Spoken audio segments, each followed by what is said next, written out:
하나님의 말씀을 듣고 말씀 안에 거하고 말씀을 지키며 살아갈 때, 하나님의 명령을 온전하게 지킬 때 하나님께서 우리에게 복을 주십니다. 그런데 하나님이 말씀하셨는데 그 말씀을 깨닫지 못하고 망각하고 그 말씀대로 살아가지 못한다면 하나님께서 우리에게 주시는 그 복을 누리지 못할 수 있습니다.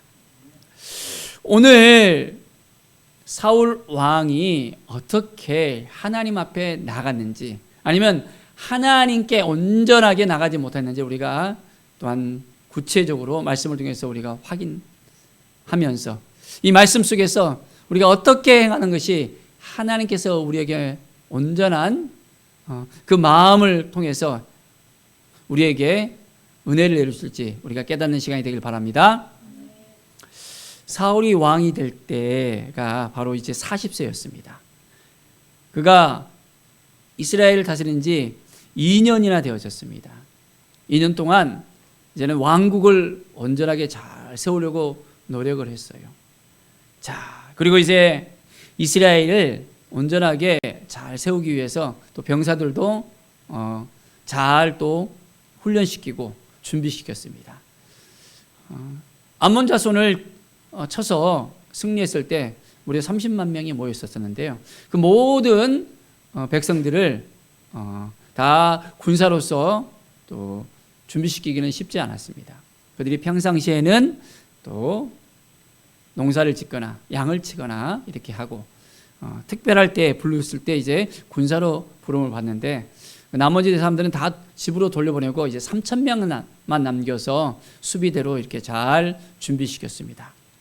자, 이제 2,000명은 사울 왕이 거느리고 있었고요. 나머지 1,000명은 그 아들 요나단이 함께하면서 이스라엘을 지키고 있었습니다. 그런데 요나단이 게바에 있는 블레셋 사람의 수비대를 치는 일이 있었습니다. 게바가 이스라엘 땅인데 블레셋 사람이 들어와서 그거 가운데 수비대를 딱 쳐서 이스라엘 사람들을 갖다가 감시를 하는 거예요. 그리고 자기들 그 생각대로 이제는 움직이게 하고, 온전히 이스라엘 땅이 이스라엘 백성들이 거하는 땅이 아니라 블레셋 사람들에 의해서 좌지우지하는 그런 일들이 있었습니다. 그래서 요나단이 이제는 나라를 세운 지 2년이 됐잖아요.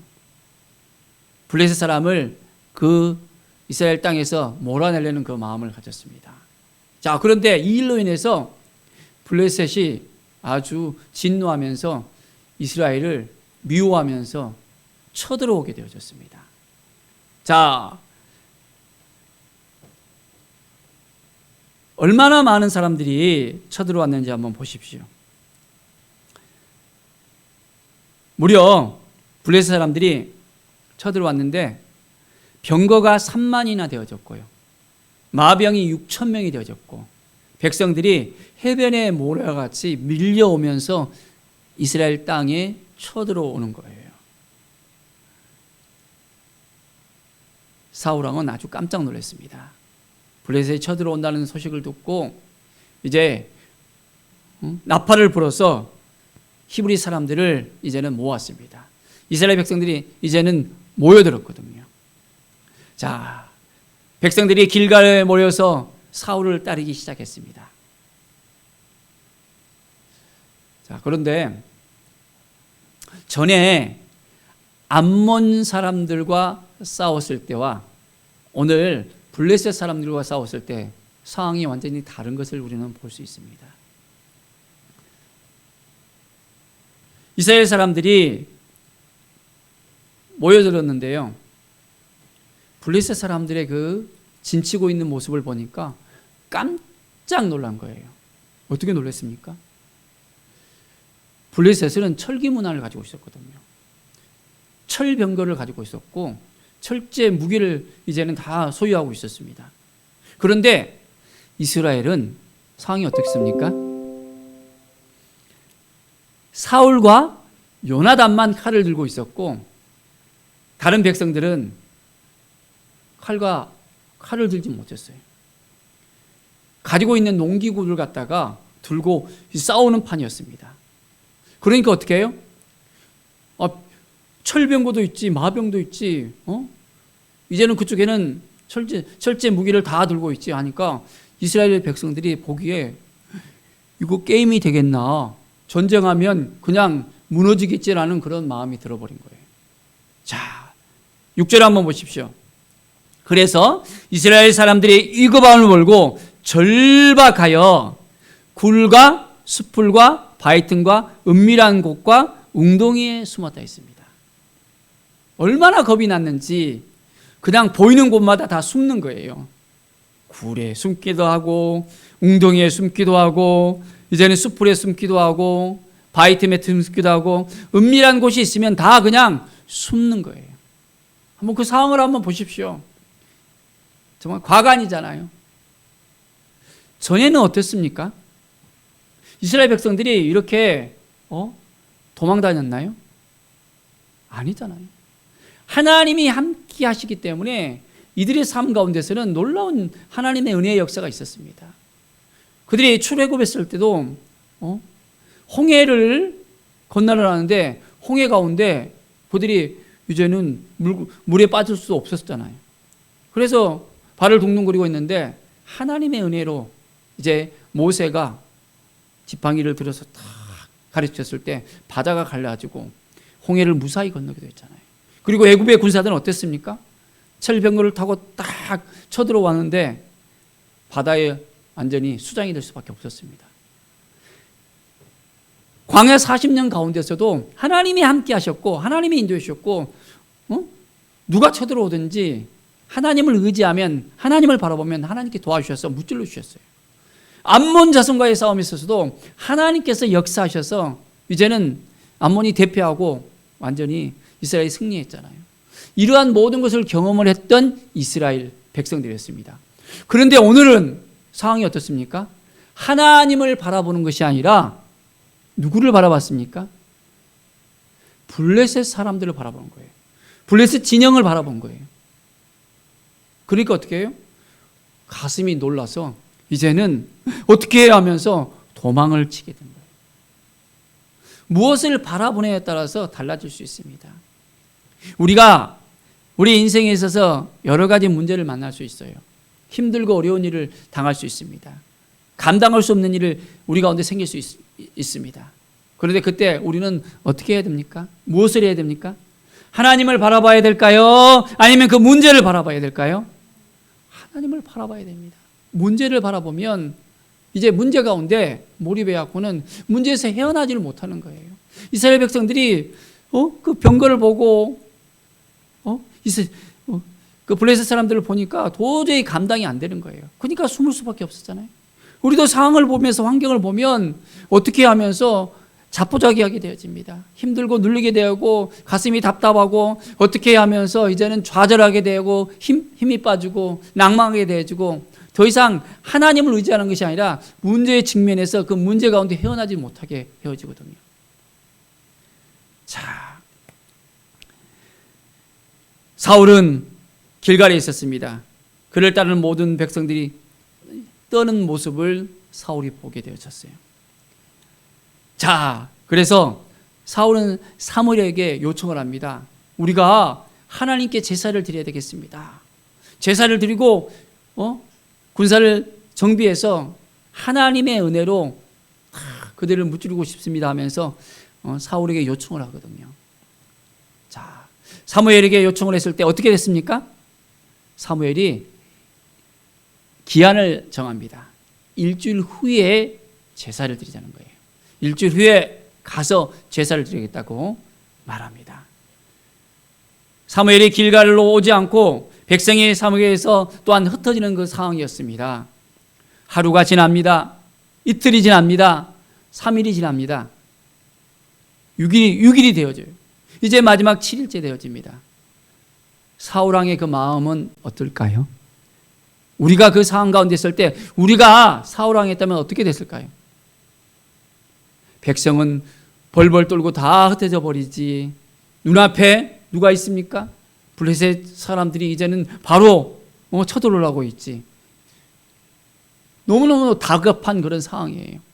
그러니까 어떻게 해요? 사무엘을 기다리지 못하고 제사를 드려버린 것입니다.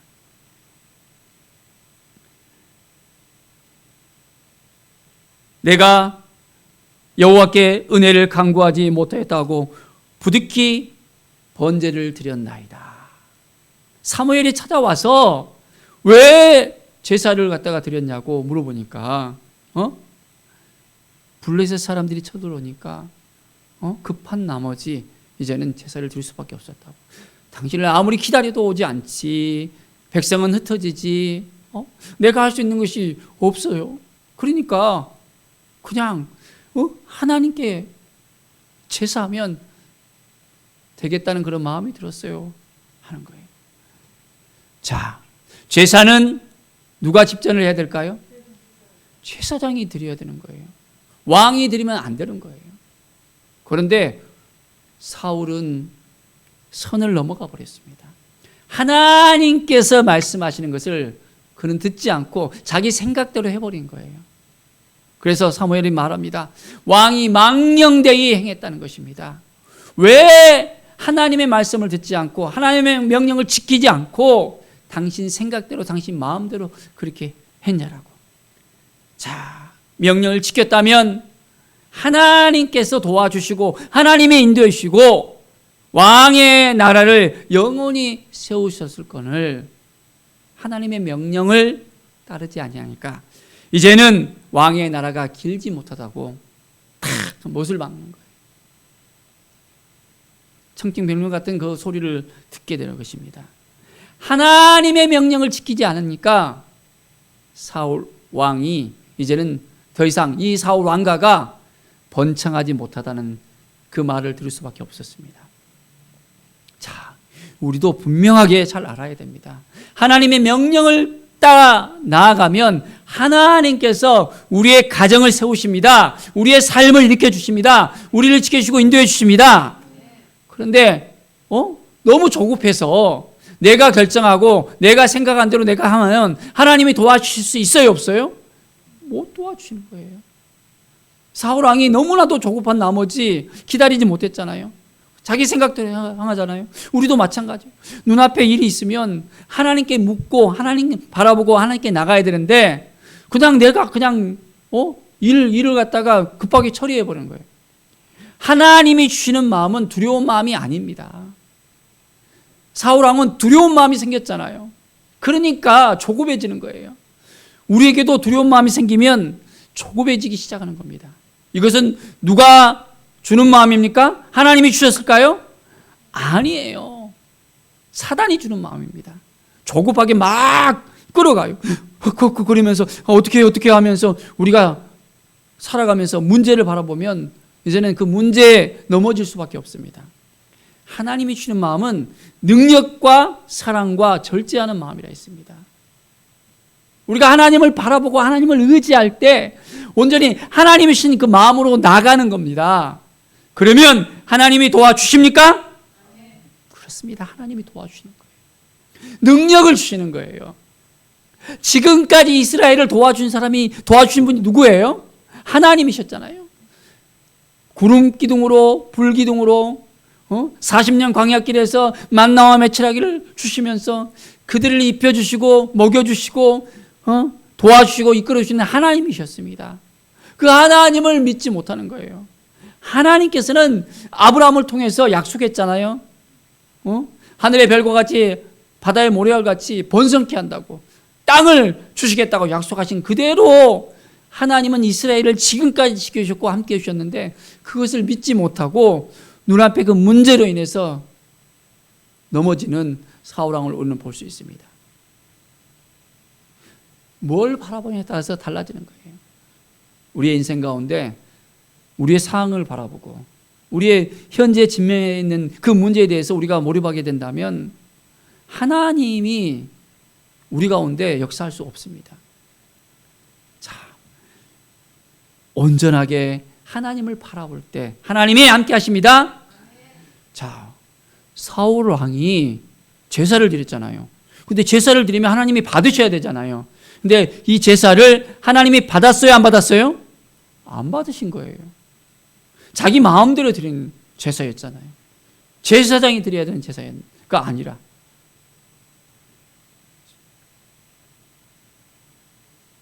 우리가 하나님이 원하는 제사를 드려야 되는 것입니다.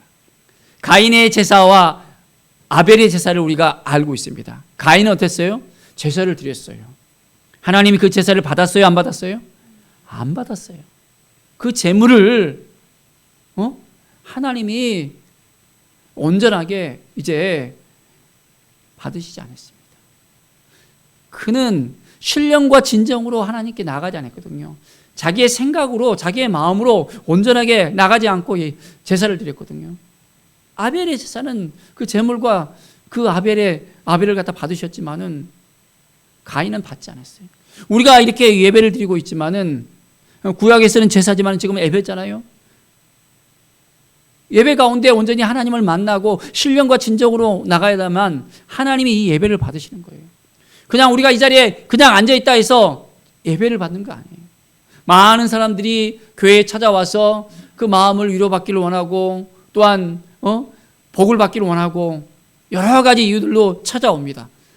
구원받은 하나님의 백성으로 딱 와서 하나님께 온전하게 예배드리고 하나님께서 부어주시는 그 은혜를 받고 이제는 믿음으로 살아가야 되는데 그렇지 못하고 그냥 자기 생각대로 자기 마음대로 예배를 드리면 그냥 와갖고는 그냥 단순하게 복을 받는 걸로 만족하고 오니까 그냥 마음이 편안해. 그런 위안으로서 오게 된다면 하나님께서 그 예배를 받지 않을 수 있다는 것을 우리가 분명하게 알아야 됩니다. 온전한 마음으로 하나님께 나갈 때 하나님께서 은혜를 베풀어 주십니다.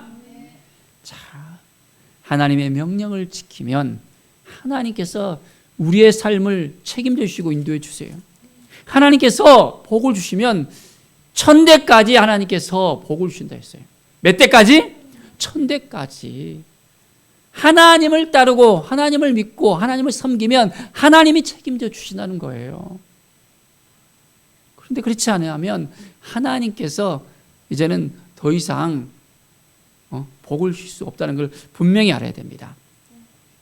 사랑하는 여러분, 하나님께서 원하시는 것이 무엇인지 우리가 알아야 됩니다. 하나님께서 그의 마음에 맞는 사람을 구하여 여호와께서 그를 그의 백성의 지도자로 삼으셨느니라. 어떻게 했다고요? 그의 마음에 맞는 사람을 구했다 했습니다. 사울 왕이 이제 폐위가 된 다음에는 하나님의 마음에 맞는 사람을 하나님께서 이미 준비시켰다는 거예요. 그런데 즉시 폐위가 된 건 아니잖아요. 그가 회개하고 돌아왔다면 하나님께서 또한 그를 불쌍히 여기시고 온전하게 또 세우셨을지도 모르겠어요. 다윗을 보십시오. 다윗 왕을 보면 다윗 왕이 똑같이 죄를 지었잖아요. 죄를 지었는데 어떻게 했습니까? 그냥 죄에 대해서 무감각했습니까? 아니잖아요. 그 죄에 대해서 회개했잖아요. 철저하게 회개하면서 침상에 가서도 눈물을 흘리면서 하나님, 저가 죄를 지었습니다 하면서 그가 밧세바 사건으로 해서 온전히 갓 선지자가 찾아와서 그 모든 걸 이야기했을 때 모든 걸 다 내려놓고 하나님만 바라보면서 이제는 회개했습니다. 그런데 사울 왕은 어떻습니까? 핑계를 대잖아요. 이렇게 백성 때문에 당신이 늦게 와서 저 블레셋 사람들 보니까 겁이 나서 다 핑계를 대면 하나님께서 더 이상 도와줄 수 없습니다. 우리는 온전한 마음으로 하나님께 회개하며 믿음으로 나아가는 거예요. 신령과 진정으로 예배드리며 하나님께서 원하시는 것이 무엇인지를 우리가 읽어야 됩니다. 그러면 하나님이 도와주시고 인도해 주십니다. 하나님의 마음에 맞는 믿음의 사람이 되어야 돼요. 그렇게 될 수 있겠습니까? 오늘 시간 내가 어떻게 하면 하나님의 마음에 들 수 있습니까? 저는 너무나도 연약합니다. 부족합니다. 하나님 어떻게 해야 되죠? 하나님은 우리의 그 상한 마음을 보세요. 우리의 연약함을 보십니다. 우리의 부족함을 보십니다. 우리가 아주 능력 있는 삶을 사는 것을 하나님께서 보시고 사용하는 것이 아니에요. 연약한 가운데서도 부족한 가운데서도 하나님을 의지하고 하나님을 바라보고 믿음으로 살아갈 때 하나님이 우리의 손을 붙잡아 주시고 우리를 인도해 주십니다. 우리가 온전한 마음을 가지고 하나님을 찾는 거예요. 하나님, 오늘도 어떻게 하면 좋습니까? 하나님의 뜻이 무엇입니까? 하나님께서 원하시는 게 무엇입니까? 내가 어떻게 살아가는 것이 하나님 앞에 온전하게 살아가는 것입니까? 하나님을 찾고 찾으면 하나님께서 우리에게 길을 보여주십니다. 우리의 삶을 이끌어 주십니다. 우리를 인도해 주십니다. 하나님을 온전하게 바라보는 그 삶을 우리는 오늘도 살아가야 합니다. 오늘 이 시간 우리에게 성령께서 말씀하실 때 우리의 마음의 문을 열어야 됩니다. 눈을 들어서 하나님을 바라봐야 됩니다.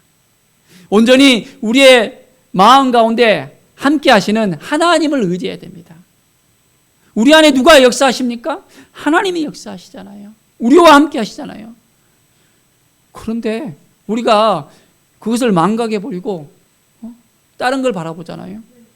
사람을 바라보고 문제를 바라보고 물질을 바라보고 다른 것들을 바라보면 하나님이 우리와 함께하고 있다는 것을 잊어버려요. 망각하게 돼요.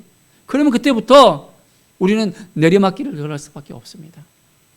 하나님만을 의지하고 하나님이 주신 그 은혜 가운데 우리가 오늘도 나아갈 때 하나님의 은혜의 역사가 시작되어집니다. 하나님의 명령을 온전하게 지킵시다. 내가 어떻게 살아가는 것이 하나님의 뜻입니까? 먼저 그의 나라와 그의 의를 구하라 그랬잖아요. 하나님의 나라를 구하는 거예요. 나의 삶에 있어서 내가 정욕을 위해서, 탐욕을 위해서, 나의 사리사욕을 위해서 생각하고 어떻게 하면 내가 잘 될까가 아니라 하나님의 나라를 위해서 나아간다면 그 모든 것 위에 하나님께서 책임져 주신다고 약속하셨습니다. 우리의 삶뿐만 아니라 우리의 자녀들, 우리 자손 대대로 하나님이 책임져 주십니다. 바로 그것은 우리의 믿음을 통해서 하나님이 역사하십니다. 우리가 신령과 진정으로 하나님께 나아가며 하나님을 만나고 하나님께 온전하게 드려졌을 때, 하나님의 명령을 지키고 온전하게 살아갈 때 우리의 그 믿음을 우리의 자녀들이, 우리의 후손들이 보고 배우는 거예요. 그러면 우리의 가정이 이제는 형통의 가정이 될 수밖에 없습니다. 하나님이 부으시는 은혜의 가정이 될 수밖에 없습니다. 하나님을 온전하게 바라보며 믿음으로 나아가는 우리 모든 성도들의 삶이 되어지길 바랍니다. 오늘도 하나님 아버지 감사합니다. 하나님의 뜻이 무엇인지를 깨닫고 이제는 하나님이 말씀하신 대로 한 걸음 한 걸음 나가겠습니다. 여전히 부족하지만은 여전히 정말 하나님 앞에 쓰기에 너무나도 연약하지만은 하나님이 주신 마음을 가지고 나가겠습니다.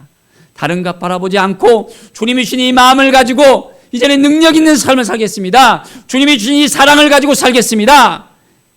절제하면서 인내하면서 온전히 기다리면서 주님이 주시는 이 마음을 가지고 한 걸음 한 걸음 나가겠습니다. 하나님께 온전하게 예배하며 신령과 진정으로 기도하는 삶을 살겠습니다. 주님의 은혜 가운데 나가겠습니다. 주님만 바라보겠습니다. 고백하는 우리 모든 성도들의 삶이 되기를 간절히 축원드립니다. 기도하겠습니다. 하나님 아버지 감사합니다. 늘 하나님을 의지하는 삶 살게 하여 주시옵소서. 하나님을 바라보고 문제를 바라보지 않고 이제 주님의 뜻이 무엇인지를 깨닫고 신령과 진정으로 하나님만을 의지하며 하나님께 온전하게 드려지는 믿음의 삶을 살게 하여 주시옵소서. 하나님께서 우리를 책임져 주시고 도와주시고 인도해 주실 것을 믿습니다. 감사와 찬양을 드리며 예수 그리스도의 이름으로 기도드립니다. 아멘.